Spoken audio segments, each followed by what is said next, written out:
काका, हुआ है शहर, ले आए खाद बीज। हाँ भाई, लेके तो आया हूँ, पर क्या कहूँ, महंगाई इतनी हो गई है कि समझ में नहीं आता है कि खेती करे कैसे। फसल भी अच्छी नहीं होती है, ये दवाइयाँ नहीं डालूँ तो कर्जा करके लाओ, कैसे भी लाओ, लाना तो पड़ेगा ही। और ये दवाई की दुकान का कर्जा तो ख़त्म होने का नाम नहीं लेता। लाना तो मुझे भी है, पर सब कुछ इतना महंगा है। कहाँ से लाऊं, किससे खरीदूं, किसके पास सही दामों में मिलेगा और क्वालिटी उत्पाद भी मिलेगा या नहीं। अपनी फसलों की सही दवाओं के लिए दूर दूर तक शहरों में जाना और दवाओं को लाना पड़ता है। फसलों के लिए दवाएं सही है या नहीं, ये जानकारी भी नहीं होती। फसलों की कटाई पर सही दाम मिलेंगे या नहीं, इन तमाम मुश्किलों से दूर होने के लिए आइए खेती बाड़ी केंद्र। खेती बाड़ी केंद्र एक ऑनलाइन सेवा केंद्र है जिससे आप अपने मोबाइल के द्वारा जुड़ सकते हैं, जहां आपको अपनी खेती के लिए सही प्रकार की दवाएं मिलेंगी, वो भी होलसेल मूल्य पर। वो सभी दवाएं सीधा निर्माता से लेकर आप तक पहुंचाते हैं, यानी कि बीच में होने वाले सारे खर्च की बचत आपकी जेब में। साथ ही साथ दवाओं को लाने और ले जाने की झंझट से भी छुटकारा। अपनी मुश्किलों को दूर करने के लिए आप खेती बाड़ी केंद्र पर एक मिस कॉल करें। खेती बाड़ी केंद्र का किसान मित्र आपसे तुरंत संपर्क करेगा और आपको सभी जरूरी जानकारी देगा। खेती बाड़ी केंद्र की फ्रेंचाइजी लेकर खेती बाड़ी मित्र बनिए और किसानों की सेवा कर देश की तरक्की में भागीदार बने। आज ही संपर्क करें नीचे दिए गए नंबर पर और खेती बाड़ी केंद्र से जुड़े। ये है खेती बाड़ी केंद्र ऐप। अच्छा, किसानों की सरदारी, उन्नत खेती बाड़ी। खेती बाड़ी केंद्र, देश के अन्नदाता की दुकान। प्रधानमंत्री नरेंद्र मोदी ने हस्तनिर्मित उत्पादों के लिए वोकल होकर आत्मनिर्भर भारत की दिशा में प्रयास मजबूत करने का किया आह्वान। पूर्व केंद्रीय मंत्री मनोज सिन्हा ने जम्मू कश्मीर के नए उपराज्यपाल के रूप में ली शपथ। गिरीश चंद्र मुर्मू की जगह ली शपथ।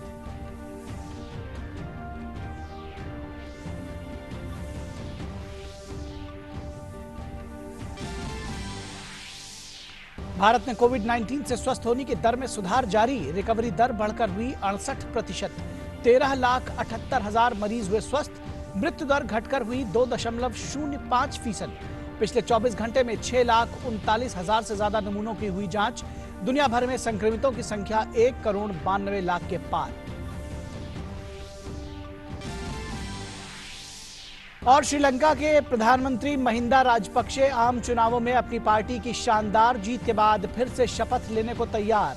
इससे पहले प्रधानमंत्री नरेंद्र मोदी ने श्रीलंका के प्रधानमंत्री महिंदा राजपक्षे को श्रीलंका में संसदीय चुनाव के सफल आयोजन के लिए दी थी बधाई। प्रधानमंत्री नरेंद्र मोदी ने कहा है कि राष्ट्रीय शिक्षा नीति हमारे राष्ट्रीय मूल्यों से जुड़ेगी और हमारी भावी पीढ़ी को भविष्य के लिए तैयार करेगी। प्रधानमंत्री ने नई राष्ट्रीय शिक्षा नीति के तहत उच्च शिक्षा में परिवर्तनकारी सुधारों पर सम्मेलन को संबोधित किया। उन्होंने कहा कि नई राष्ट्रीय शिक्षा नीति 21वीं सदी के भारत की नींव तैयार करने वाली है। राष्ट्रीय शिक्षा नीति 21वीं सदी के भारत की नए भारत की फाउंडेशन तैयार करने वाली है। 21वीं सदी के भारत को हमारे युवाओं और हमारे युवाओं को जिस तरह की एजुकेशन की जरूरत है, जैसी स्किल्स चाहिए, राष्ट्रीय शिक्षा नीति पर इन बातों पर विशेष फोकस है। और प्रधानमंत्री ने कहा कि नई राष्ट्रीय शिक्षा नीति को लागू करने में सभी को भागीदारी अहम है। प्रधानमंत्री मोदी ने राजनीतिक इच्छा शक्ति को लेकर अपनी प्रतिबद्धता फिर जताई। अब सबकी निगाहें इसके इम्प्लीमेंटेशन की तरफ है। इस चैलेंज को देखते हुए व्यवस्थाओं को बनाने में जहां कहीं कुछ सुधार की आवश्यकता है, वो हमें सबको मिलकर के करना है और करना ही है। आप सभी राष्ट्रीय शिक्षा नीति के इम्प्लीमेंटेशन में और उस काम में सीधे तौर पर जुड़े हैं। आप सबकी भूमिका बहुत ज्यादा है, बहुत अहम है। जहां तक पॉलिटिकल विल की बात है, मैं पूरी तरह कमिटेड हूं, मैं पूरी तरह आपके साथ हूं।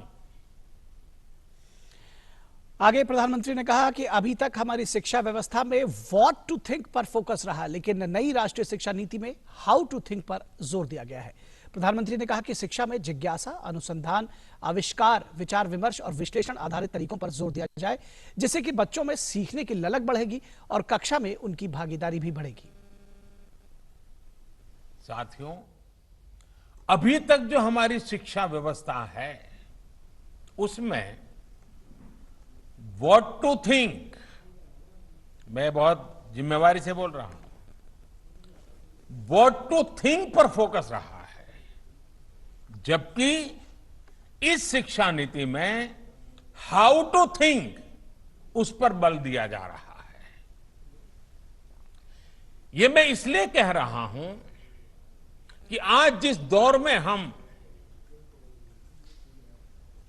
और यह दौर ऐसा है जहां इंफॉर्मेशन और कंटेंट की कोई कमी नहीं है, एक प्रकार से बाढ़ आई हुई है। हर प्रकार की जानकारी आपके मोबाइल फोन पर अवेलेबल है। जरूरी यह है कि कौन सी जानकारी हासिल करनी है, क्या पढ़ना है। इस बात को ध्यान में रखकर ही राष्ट्रीय शिक्षा नीति में प्रयास किया गया है कि जो पढ़ाई के लिए लंबा चौड़ा सिलेबस होता है, ढेर सारी किताबें होती हैं, उसकी अनिवार्यता को कम किया जाए। अब कोशिश ये है कि बच्चों को सीखने के लिए inquiry based, discovery based, discussion based और एनालिसिस बेस्ड तरीकों पर जोर दिया जाए। केंद्रीय शिक्षा मंत्री रमेश पोखरियाल निशंक ने कहा कि प्रधानमंत्री नरेंद्र मोदी के नेतृत्व में भारत का सम्मान पूरी दुनिया में बढ़ रहा है और आने वाले समय में नई राष्ट्रीय शिक्षा नीति भारत को ज्ञान आधारित महाशक्ति बनाएगी। आत्मभरोसा होता है कि नहीं, हम लोग पूरे विश्व के प्रतिस्पर्धा में कहीं पीछे नहीं हैं। आत्मभरोसे के साथ नरेंद्र मोदी जी की अगुवाई में, उनके संरक्षण में, उनके मार्गदर्शन में जिस तरीके से सारे विश्व में भारत का नाम ऊंचा हो रहा है, जिस तरीके से भारत एक महाशक्ति के रूप में स्थापित हो रहा है, मुझे भरोसा है कि जो हमारी ये नई शिक्षा नीति 2020 आया है, जिसमें पूरे देश का जनमानस उत्सव और उल्लास मना रहे, ये हमारी जो नई शिक्षा नीति आ रही है, ये भारत को एक ज्ञान आधारित महाशक्ति के रूप में स्थापित करेगा। जब पूरी दुनिया को भारत पर गर्व होगा। और नई शिक्षा नीति पर बच्चों ने भी खुशी जताई है। नई राष्ट्रीय शिक्षा नीति पर आज प्रधानमंत्री के उद्घाटन भाषण पर वाराणसी के बच्चों ने कहा कि इस नीति से पुस्तकों का भार कम होगा। वाराणसी, काशी प्राचीन काल से शिक्षा की नगरी रही है। 3 विश्वविद्यालय हैं यहाँ पर, कितने कॉलेज हैं और छोटे स्कूलों की, जो छोटे बच्चों के स्कूल हैं, उनकी तो संख्या बहुत ही ज़्यादा है। नई शिक्षा नीति जिसके बारे में प्रधानमंत्री जी अभी संबोधित कर रहे थे, लोगों ने देखा यहाँ पर, और जिन लोगों पर इसका असर पड़ेगा, काशी के ऐसे ही लोगों से हम प्रतिक्रिया ले रहे हैं। एक छोटी बच्ची है जो इसने देखा है अभी, वो क्या शिक्षा नीति के बारे में क्या समझ में आया आपको? मेरा नाम श्री सिंह है, मैं क्लास 4th में पढ़ती हूँ। आज मैंने टीवी पे नरेंद्र मोदी जी को न्यू एजुकेशन पॉलिसी के बारे में बोलते हुए सुना था। इस न्यू एजुकेशन पॉलिसी की वजह से हम लोग के स्कूल का बैग का बोझ कम हो जाएगा। न्यू एजुकेशन पॉलिसी की सबसे अच्छी बात है जो skill development, regular skill development की बात कही गई है, वो बहुत अच्छी है। रीजनल लैंग्वेजेस पे जो पढ़ाई की बात हो रही है कि क्लास 5 तक सिर्फ रीजनल लैंग्वेज में ही पढ़ाई हो, नई लैंग्वेजेस इंट्रोड्यूस ना की जाए। और तीसरी सबसे अच्छी बात है रिसर्च को इंटरनेशनल लेवल पे ले जाने की बात। और किसानों के लिए अच्छी खबर, देश में पहली किसान रेल की आज शुरुआत हो गई है। रेल मंत्री पीयूष गोयल और केंद्रीय कृषि मंत्री नरेंद्र सिंह तोमर ने किसान रेल को वीडियो कॉन्फ्रेंसिंग के जरिए संयुक्त रूप से हरी झंडी दिखाकर रवाना किया। किसान रेल के जरिए किसानों के उत्पादों को तेजी से देश में एक जगह से दूसरी जगह तक पहुंचाया जाएगा। शुक्रवार को रवाना होने वाली पहली किसान रेल नासिक के देवलाली से पटना के दानापुर तक चलेगी, जो विभिन्न स्टेशनों पर माल लेने और उतारने के लिए रुकेगी। रेल मंत्री पीयूष गोयल ने कहा कि भारतीय रेल और देश के किसानों ने कोविड-19 महामारी के दौरान देश में चीजों की सप्लाई सुनिश्चित की है। रेल मंत्री ने कहा कि इसके कारण ही देश में कभी किसी चीज की कमी नहीं हुई। उन्होंने कहा कि किसान रेल देश के किसानों की आय को दोगुना करने की दिशा में एक बड़ा कदम है। साथ ही उन्होंने कहा कि भारतीय रेल के जरिए उत्पादों की सप्लाई दोगुनी होगी और उनके उत्पादन देश के कोने कोने तक पहुंच सकेंगे। भारत का किसान आत्मनिर्भर भी होगा, समृद्ध भी होगा और आगे चल के देश की भी पूरी तरीके से सेवा करेगा। पूरे विश्व में भारत के किसान का सामान पहुंचेगा, कोने कोने तक आराम से पहुंचेगा। और राम जन्मभूमि के भूमि पूजन के पावन अवसर के बाद किसानों को भी आराम मिले, मैं समझता हूं ये हम सबके लिए बहुत बहुत खुशी की बात है कि आराम से उनका सामान देश भर में पहुंचे। आगे चल के इस प्रयोग को और तेजी से देश भर में बढ़ाएंगे। और किसान रेल की शुरुआत के मौके पर केंद्रीय कृषि मंत्री नरेंद्र सिंह तोमर ने कहा कि इसके जरिए अपनी उपज को एक जगह से दूसरी जगह ले जाने में किसानों के खर्च में भी काफी कमी आएगी। यह किसान रेल निश्चित रूप से कृषि उत्पाद को एक स्थान से दूसरे स्थान तक ले जाने में सस्ते किराए में सफल होगी और किसान को उसके उत्पादन का उचित मूल्य मिल सकेगा और उपभोक्ता को हर जगह खाद्य सामग्री की उपलब्धता हो सके। और विशेष रूप से फल हैं, सब्जियां हैं, फूल हैं, जो एकदम कम अवधि वाले उत्पाद हैं, इनके लिए तो यह किसान रेल रामबाण सिद्ध होगी। आने वाले कल में किसान को समृद्ध बनाने के दृष्टि से यह मील का पत्थर साबित होगी। और छठे राष्ट्रीय हथकरघा दिवस पर केंद्रीय कपड़ा मंत्री स्मृति ईरानी ने टेक्सटाइल के लिए एक ऐप और माई हैंडलूम पोर्टल लॉन्च किया है। इस मौके पर केंद्रीय कपड़ा मंत्री ने कुल्लू के शरण गांव को देश का पहला हस्तशिल्प ग्राम घोषित किया। अपने संबोधन में स्मृति ईरानी ने कहा कि यहां देसी और विदेशी सैलानी बुनकरों की कारीगरी से रूबरू हो सकेंगे। इसके साथ ही केंद्रीय मंत्री ने देश में ऐसे 10 और हस्तशिल्प ग्राम बनाए जाने की भी घोषणा की। यह हमारा उद्देश्य है कि देश भर में हम 10 क्राफ्ट और हैंडलूम के विलेजेस को विकसित करें ताकि हमारे देश का हैंडलूम का प्रोडक्ट उत्पाद मात्र कपड़ों तक, होम फर्निशिंग तक सीमित ना रहे। विश्व भर में इस बात की जिज्ञासा है कि हमारे बुनकर धागों के माध्यम से अपने सपनों को कैसे पिरोते हैं, how do they weave their magic. और हम चाहते हैं कि विश्व भर का और देश का पर्यटक इन विशेष क्राफ्ट और हैंडलूम विलेज में जाए, न सिर्फ बुनकर के ताने बाने को समझे, सीखे, बल्कि उसमें सहयोग देकर हमारा जो मेक इन इंडिया आत्मनिर्भर भारत का संकल्प है उसमें अपनी ओर से योगदान दे। इसके साथ ही स्मृति ईरानी ने वर्चुअल प्रदर्शनी का भी लॉन्च किया जिससे खरीदार और विक्रेता को एक मंच मिल सके। इस मौके पर स्मृति ईरानी ने कहा कि प्रधानमंत्री का इंडिया हैंडलूम ब्रांड बनाने का सपना पूरा हो रहा है, जिसमें 1500 से ज्यादा उत्पाद पहले ही शामिल हैं। –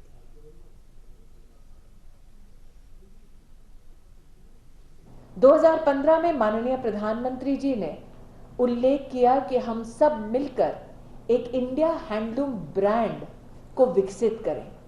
ध्येय ये था कि हमारे देश के जो बुनकर हैं उनको एक ऐसा प्लेटफॉर्म मिले जिसके अंतर्गत वो हमारे कंज्यूमर्स को क्वालिटी प्रोडक्ट इंश्योर करें। आज माननीय मुख्यमंत्री जी के डिजिटल उपस्थिति में मुझे ये कहते हुए हर्ष है कि 2015 से लेकर अब तक इंडिया हैंडलूम ब्रांड के अंतर्गत 1590 प्रोडक्ट्स का रजिस्ट्रेशन हो चुका है। 180 से ज्यादा इसमें प्रोडक्ट कैटेगरीज हैं। हम चाहते हैं कि कंज्यूमर अवेयरनेस को और कंज्यूमर एक्सपीरियंस को बल मिले। और अब आपको सीधे लिए चलेंगे एक प्रेस कॉन्फ्रेंस में जिसे केंद्रीय मंत्री रामविलास पासवान संबोधित कर रहे हैं। उसके बाद अप्रैल माह में जो वितरण किया गया वो क्या कहते हैं कि किया गया 47.50 लाख मिलियन टन, जिसमें 75 करोड़ लाभार्थी थे। मई में किया गया 37.50 लाख टन, जून में किया गया 36.54 लाख टन। तो कुल मिलाकर के 3 महीना जो था उस 3 महीना में क्या कहते हैं कि अप्रैल मई जून में जो है जो फर्स्ट फेज हमारा था उसमें 93% क्या कहते हैं कि वितरण किया गया। उसके बाद जो है जो दाल था फर्स्ट फेज में उसकी आवश्यकता थी अप्रैल मई जून के लिए 5.87 लाख मिलियन टन, और उसमें से डिस्पैच जो है 5.83 लाख मिलियन टन जो है राज्य को दे दिया गया है, और जिसमें से जो है 5,80,00,000 टन राज्य ने जो है उठा भी मतलब पहुंच गया है, और 5.5323 लाख मिलियन टन का वितरण क्या कहते हैं कि हो चुका है। इस तरह करके कुल मिलाकर के आप देखेंगे तो जो दाल था फर्स्ट फेज का वो क्या कहते हैं कि 90% जो है उसका क्या कहते हैं कि वितरण जो है हो चुका है। जहां तक जो है ये प्रधानमंत्री का जो अभी सेकेंड फेज में अन्य गरीब कल्याण योजना का सेकेंड फेज चल रहा है 1 जुलाई से, तो इसकी शुरुआत क्या कहते हैं कि हो गई, और नवंबर 2020 तक ये जारी रहेगा। इस दौरान में कुल मिलाकर के 201 लाख मिलियन टन अनाज का वितरण और 81 करोड़ लाभार्थी के बीच में मुफ्त दिया जाएगा। साथ ही 12 लाख मीट्रिक टन जो है वो चने का वितरण भी जो है 19.4 करोड़ परिवार के बीच में किया जाएगा। इसके बाद जो है जहां तक अनाज का सवाल है, और जुलाई माह में किया गया वितरण जो है अनाज चावल का, ये जो है किया गया वितरण जो है 24.95 लाख टन जो है वो जुलाई में किया गया है। अगस्त में जो है 72.711 लाख 711 मीट्रिक टन, मतलब 1% 62% तो हो गया जुलाई के महीने में जो है डिस्ट्रीब्यूट हो गया, और करीब 2% करीब जो है क्या कहते हैं कि जो है अगस्त के महीने का जो है डिस्ट्रीब्यूशन क्या कहते हैं कि हो गया है। तो जो जुलाई का महीना है वो जुलाई के महीने में जो है स्टेट वाइज भी क्या कहते हैं हमारे पास में स्टेट वाइज है, दे दीजिए तो स्टेट वाइज हमारे पास में है। उसके बाद जो है गरीब कल्याण योजना 2 जो है उसमें क्या कहते हैं कि 4 यूटी का को केवल गेहूं का आवंटन और 15 राज्य को केवल चावल का आवंटन, और शेष 17 राज्यों को जो है गेहूं चावल दोनों क्या कहते हैं कि दिया जा रहा है। चना का जो है कुल आवश्यकता जो है ये है 5 महीने के लिए, जो अगला 5 महीना है जुलाई से लेकर के नवंबर तक, उसमें जहां चाहिए 7.70 लाख मिलियन टन का, और अभी तक 2.10 मिलियन टन जो है लाख मिलियन टन जो है और वो डिस्पैच हो चुका है। 1.56 लाख मिलियन टन राज्य में पहुंच चुका है। उसके बाद जो है 11.7 लाख मिलियन टन चना का वितरण किया जा चुका है। ये क्या है मतलब है 11 अच्छा मीट्रिक टन है ये, हाँ मीट्रिक टन है।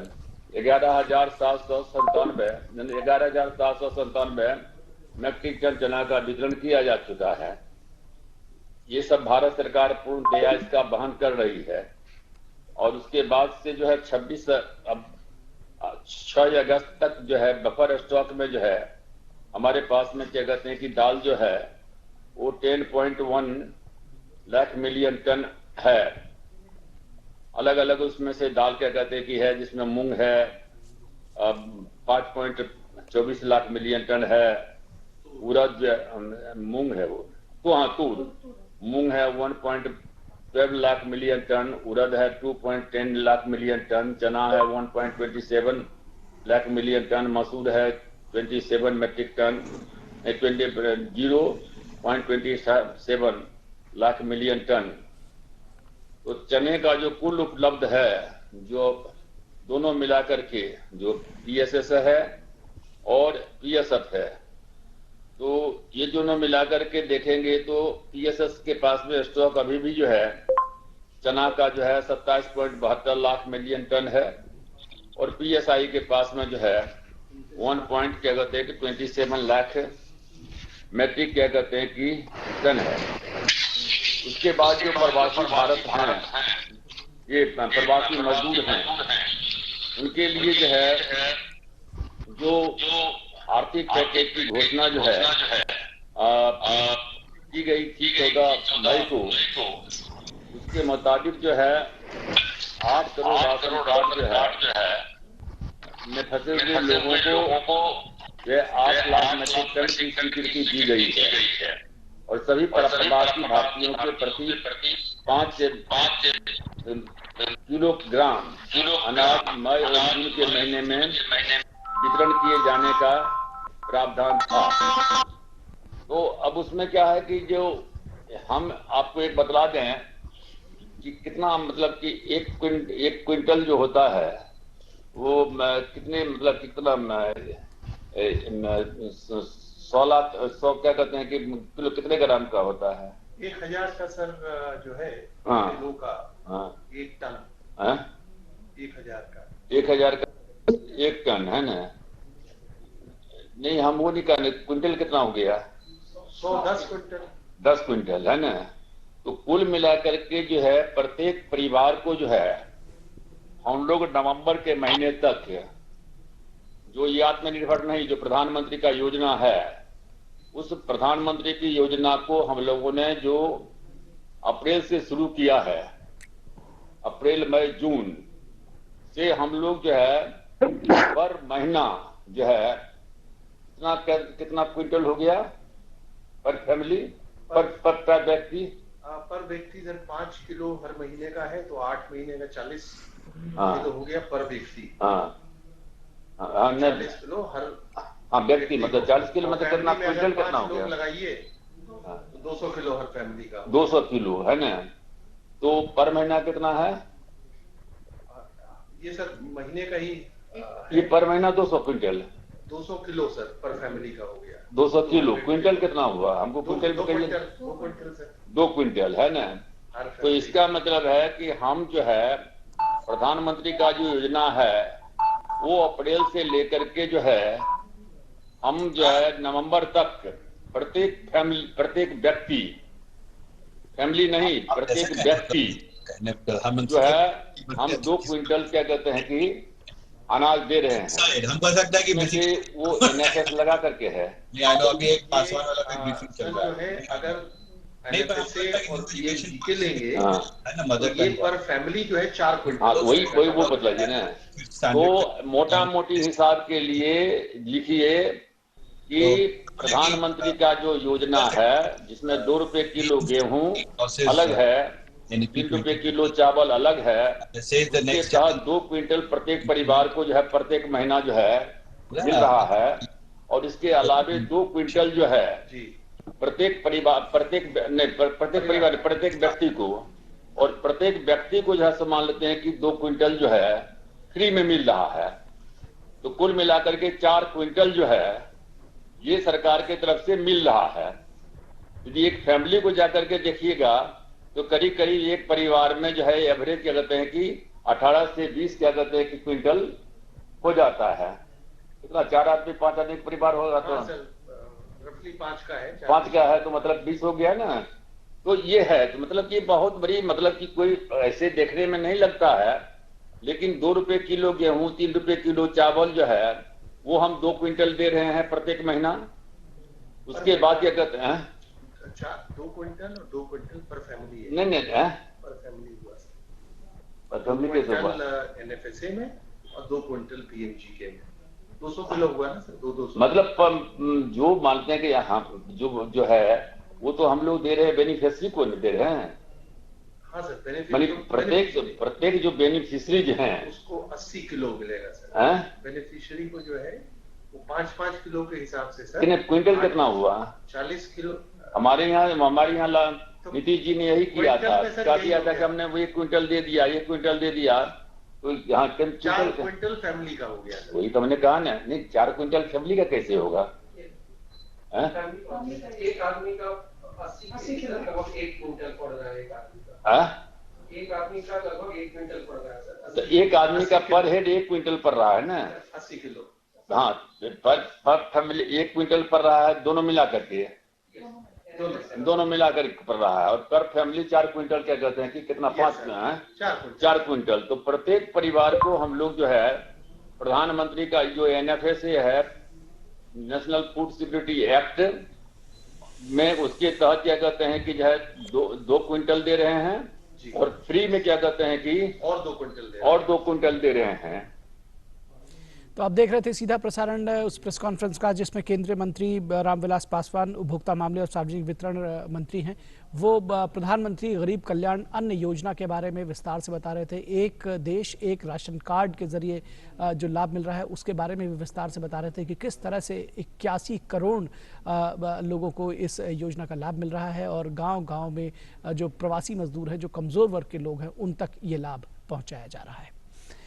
और प्रधानमंत्री नरेंद्र मोदी कल स्वच्छ भारत मिशन पर आधारित एक संवादात्मक अनुभव केंद्र, राष्ट्रीय स्वच्छता केंद्र का उद्घाटन करेंगे।